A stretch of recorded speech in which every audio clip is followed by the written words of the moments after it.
Իսկ ինչպես է փող աշխատում Աննա Հակոբյանը, իթիվը սուպերմարկետների ցանցերի եւ այլնների, հա։ Հիմա էլ թազա բան են մտածել, խմբակային այցեր են կազմակերպում, հաջողակ ընտանիքներ։ Այն ժամանակ հիշում եք, հաջողակ տղամարդիկ էր, հիմա դառել է հաջողակ ընտանիքների հետ ընթրիք եւ ուրեմն նայեք սրանց մաթեմ էլի, արա ես sense դեգեներատներ չեմ տեսել, ուրեմն արա մարքեթինգից այս տիպի հերու, ուրեմն նա ինչ են արել։ Մի հոգին արժի 1 միլիոն դրամ, բայց հետո գործում է ճկուն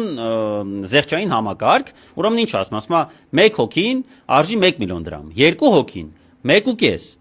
3 հոգին 2.5, 4 հոգին 3.5։ Այսինքն նայեք, եթե մի ընտանիք է, հա, օրինակ, պատկերացնենք մի հաջողակ ընտանիք, հա, Նիկոլի տենց պատկերացրած հաջողակ ընտանիքը կամ էս Աննայի կամ մի խոսքով, հələ նախ սկսենք նայեք ով է խոսում հաջողակ ընտանիքներից, էլի, երկու հոգի, որ սկի ամուսնացած չեն, ու ասենք մի հատ այնտեղ եթիմ ունեն